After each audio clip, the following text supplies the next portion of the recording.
Hello ভাই brother, চলে আসলাম ভিভোর Y03 এবং রিয়েলমি নোট 50। তো এই দুটি ফোনের মধ্যে কোন ফোনটি আপনার জন্য বেটার হবে এবং বাজেটের মধ্যে কোনটি সেরা, এই বিষয় নিয়ে কিন্তু আজকের ভিডিওতে আলোচনা। ফার্স্ট টাইম যদি এই দুটি ফোনের ডিজাইনের কথা বলি, ডিজাইনটা আসলে দুটাই কিন্তু খুবই চমৎকার। কারণ ডিজাইনটা কিন্তু মূলত আপনাদের উপরে নির্ভর করে। কারণ এক একজনের পছন্দ কিন্তু এক এক রকম হয়। তবে আমার কাছে কিন্তু দুটাই খুবই সুন্দর ডিজাইন। আর ফার্স্ট টাইম যদি এইটার অফিসিয়াল প্রাইস নিয়ে কথা বলি, তাহলে কিন্তু ভিভো Y03 এটার অফিসিয়াল প্রাইস 11,999 টাকা এবং রিয়েলমি নোট 50 এটার অফিসিয়াল প্রাইস কিনা 11,999 টাকা। তবে এইখানে একটি কথা, সেটা হলো রিয়েলমি নোট 50 বাংলাদেশ অফিসিয়াল মার্কেটে কিন্তু দুইটি ভেরিয়েন্ট পাবেন, যেখানে 464 এবং 4128।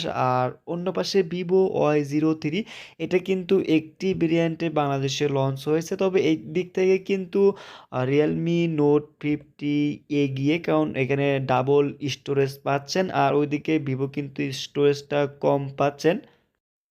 এই দুটি ফোনে কিন্তু রয়েছে 5000 এমএএইচ ব্যাটারি এবং 5000 এমএএইচ ব্যাটারি চার্জ করার জন্য কিন্তু ভিভোতে পেয়ে যাবেন 15 ওয়াটের ফাস্ট চার্জার এবং রিয়েলমি নোট 50তে পেয়ে যাবেন কিন্তু 10 ওয়াটের রেগুলার ফাস্ট চার্জার। আসলে দুইটাই কিন্তু টাইপ সি।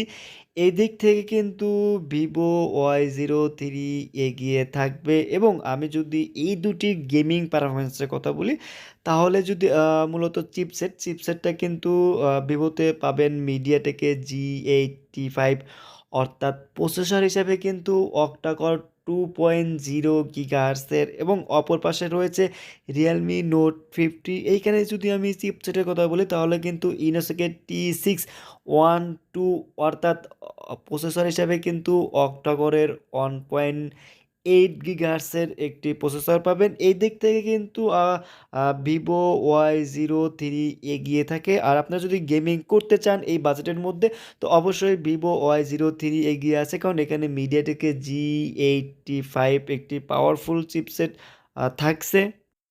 এই দুটি ফোনে রয়েছে কিন্তু ডিসপ্লের সাইজ 6.6 ইঞ্চি HD plus IPS LCD display এবং দুটোতে কিন্তু 90 হার্জ রিফ্রেশের ডিসপ্লে রয়েছে। আর যদি এই দুইটা ফোনের রেজুলেশনের কথা বলি, তাহলে কিন্তু ভিভোতে রয়েছে 720x1612 পিক্সেলের এবং রিয়েলমি নোট 50তে রয়েছে কিন্তু 720x16 পিক্সেলের। এই দিক থেকেও কিন্তু ভিভো Y03 অনেকটাই এগিয়ে আছে। এবং এই দুটি ফোনে যদি ফিঙ্গারপ্রিন্ট সেন্সরের কথা বলি, তাহলে কিন্তু ভিভো Y0তে আপনি কোনো ফিঙ্গারপ্রিন্ট সেন্সর পাবেন না। এখানে প্যাটার্ন, ফেস লক এইগুলো কিন্তু পাবেন, এখানে কোনো ফিঙ্গারপ্রিন্ট সেন্সর ইউজ করা হয় নাই। আর যদি রিয়েলমি নোট 50 কথা বলি, তাহলে কিন্তু এইখানে সাইড মাউন্ট ফিঙ্গারপ্রিন্ট পাবেন, যেটা দ্রুত ফাস্ট আনলক হয়।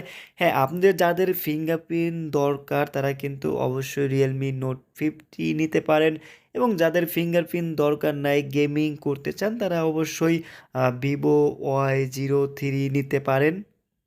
চলে আসি এই দুটি ফোনের ক্যামেরা পারফরম্যান্স নিয়ে। দুটোতেই কিন্তু আসলে পিছনে মেইন শুটার হিসেবে পাবেন 13 মেগাপিক্সেল এবং দুটোতেই কিন্তু সর্বোচ্চ ভিডিও রেকর্ড করতে পারবেন 1080 30 fps এবং যদি ফ্রন্ট ক্যামেরার কথা বলি, তাহলে কিন্তু দুটোতেই 5 মেগাপিক্সেল ফ্রন্ট ক্যামেরা পেয়ে যাবেন। আর এই দুটি ফোনে যদি আমি অ্যান্ড্রয়েড ভার্সনের কথা বলি, তাহলে কিন্তু ভিভোতে রয়েছে অ্যান্ড্রয়েড ভার্সন 14 এবং রিয়েলমি নোট 50তে কিন্তু অ্যান্ড্রয়েড ভার্সন 13 পেয়ে যাবেন। এদিক থেকে কিন্তু ভিভো এগিয়ে, কারণ একটি ভার্সনে কিন্তু এগিয়ে থাকছে ভিভো। আর যদি গেমিং করতে চান, face lock, pattern, side Mount fingerprint বা পিছে ফিঙ্গারপ্রিন্ট এটা দরকার না, তাহলে আপনি অবশ্যই ভিভো নিতে পারেন। এবং যারা কিনা আসলে ফিঙ্গারপ্রিন্ট দরকার, স্টোরেজটা বেশি 128 জিবি দরকার, তারা অবশ্যই রিয়েলমি নোট 50 নিতে পারেন। দুটার কিন্তু সেম বাজেট।